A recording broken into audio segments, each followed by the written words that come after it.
మిత్రులారా, ఈరోజు మనము తెలుసుకునే అంశాలు గ్రూప్ 4 కానీ గ్రూప్ 2, గ్రూప్ 3, మరి గ్రూప్ 1లో డౌన్ మెరిట్ లిస్ట్ ఉంటుందా లేదా, తర్వాత విద్యుత్ సంస్థలలో చాలామంది నిరుద్యోగుల అభ్యర్థులు ఈ ఎలక్ట్రిసిటీ డిపార్ట్మెంట్కి సంబంధించినటువంటి ట్రాన్స్కో, జెన్కో, ఎస్పీడీసీఎల్, ఎన్పీడీసీఎల్ తెలంగాణలో నియామకాల నోటిఫికేషన్ ఎప్పుడు వస్తుంది ఏందనే దాని మీద చాలామంది ప్రశ్నలు అడుగుతూ ఉన్నారు.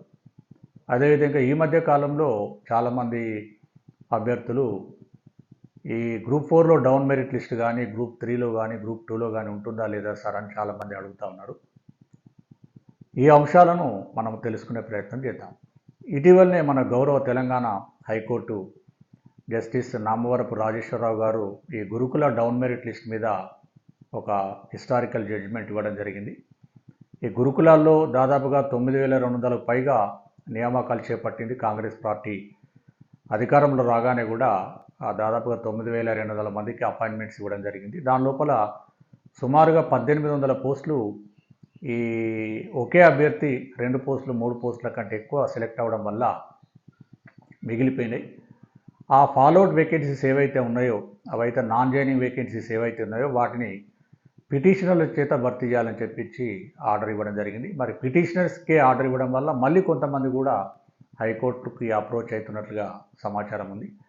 ఏది ఏమైనా డౌన్ మెరిట్ లిస్ట్ అనేది ఇప్పుడు ఎందుకంటే గౌరవ సుప్రీంకోర్టు ముంజా ప్రవీణ్ కేసులో, అంటే ఎలక్షన్కి సంబంధించినటువంటి కేసు కానీ, ఈ నర్మేట్ల వంశీ కేసు కానీ, అశోక్ కుమార్ కేసు కానీ, ఇవి పోలీస్ రిక్రూట్మెంట్ బోర్డుకు సంబంధించినవి. తర్వాత హైకోర్టులో సిరీస్ ఆఫ్ ద జడ్జ్మెంట్స్ ఉన్నాయి ఏంటంటే డౌన్ మెరిట్ లిస్ట్ చేయాలనేది. కొన్ని ప్రత్యేక పరిస్థితులలో ఏమైందంటే అసలు మెయిన్ ప్రిన్సిపల్ ఏంటంటే రిక్రూట్మెంట్ ప్రాసెస్ స్టార్ట్ అయ్యి ఎండింగ్ అనేది అపాయింట్మెంట్ ఆర్డర్స్ ఇచ్చేంత వరకు ఉంటుంది. కాబట్టి ఆ మధ్యకాలంలో డౌన్ మెరిట్ లిస్ట్ చేయాలని తీర్పులు ఉన్నాయి.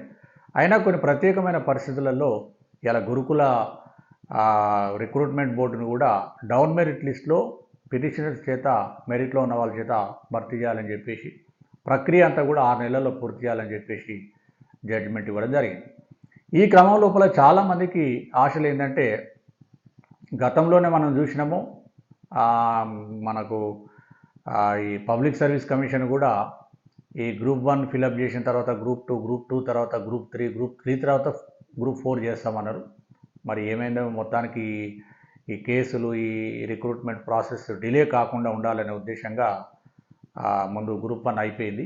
తర్వాత గ్రూప్ 1లో కూడా మళ్ళీ కొన్ని పోస్టులు మిగిలినాయి. మరి వాటి పరిస్థితి ఏందని కూడా కొంతమంది అభ్యర్థులు, ఆశావులు డౌన్ మెరిట్ లిస్ట్ ఉంటుందా లేదా అనేది చూస్తూ ఉన్నారు.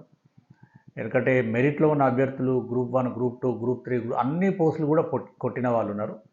మరి ఇప్పుడు గ్రూప్ 2 రిజల్ట్ కూడా ఇవ్వడం జరిగింది. ఇంకా అపాయింట్మెంట్ ఆర్డర్స్ కొన్ని డిపార్ట్మెంట్లలో ఇవ్వలేదు. మళ్ళీ డిపార్ట్మెంట్ వైజ్గా వెరిఫికేషన్ జరుగుతూ ఉన్నది. మరి గ్రూప్ 3కి ఉన్నట్టుండి మళ్ళీ వెబ్ ఆప్షన్స్ 1:3 రేషియోలో తీసుకుంటా ఉన్నారు.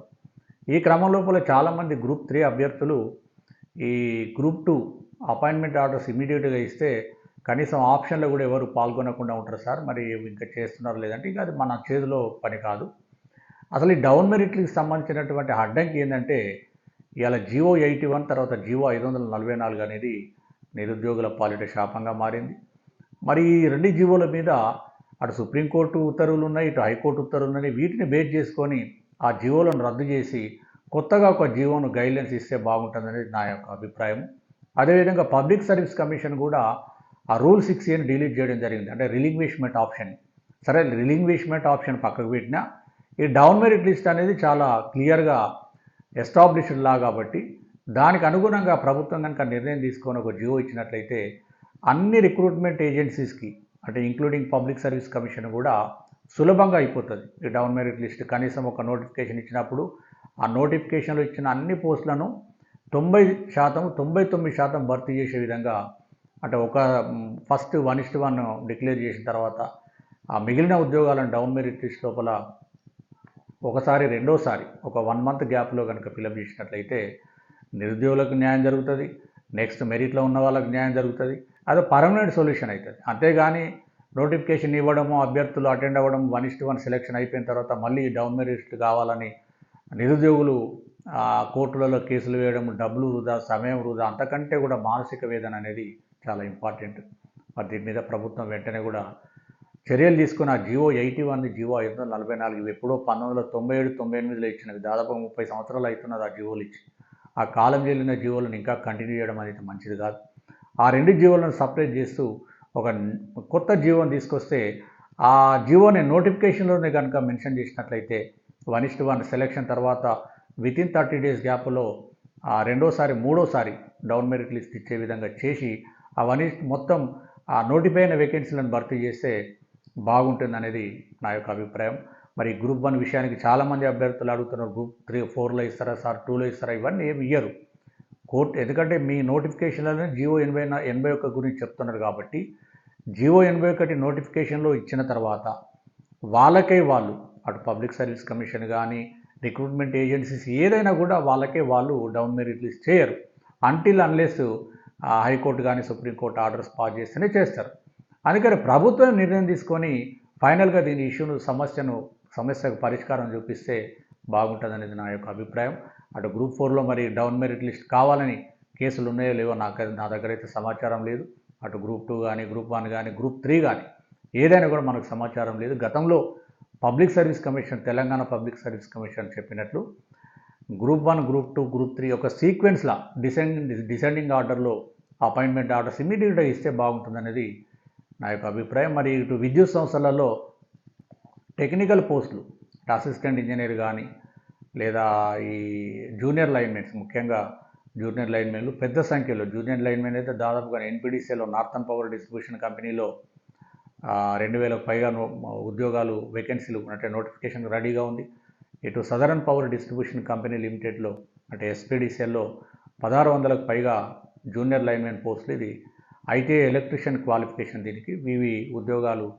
అదేవిధంగా అసిస్టెంట్ ఇంజనీర్స్ ట్రాన్స్కో మరి ఎన్పిడిసిఎల్ ఎస్పీడిసిఎల్లో ఒక 300-400 వరకు అంటే 300 నుంచి 400 ఉద్యోగాల వరకు నోటిఫికేషన్ సిద్ధంగా ఉన్నట్లు సమాచారం ఉంది. ఈసారి ఏంటంటే గతంలో ఏ కంపెనీకి ఆ కంపెనీ కార్పొరేషన్ వైజ్గా రిటర్న్ టెస్టులు పెట్టుకునే వాళ్ళు ఇప్పుడు అట్లా కాకుండా ఎగ్జామ్ ఒకటే పెట్టే ఆలోచనలు ఉన్నారు. ట్రాన్స్కో అసిస్టెంట్ ఇంజనీర్స్ కానీ లేదా సబ్ ఇంజనీర్స్ ఇష్యూ అయితే ఇంకా మరి తెలియదు. జూనియర్ లైన్మెన్స్ కూడా ఒకటే ఎగ్జామ్ నోటిఫికేషన్ కామన్ ఎగ్జామ్ ఉంటుంది. Common notification common exam. కాకపోతే మీరు ఆప్షన్స్ ఇవ్వాల్సి ఉంటుంది.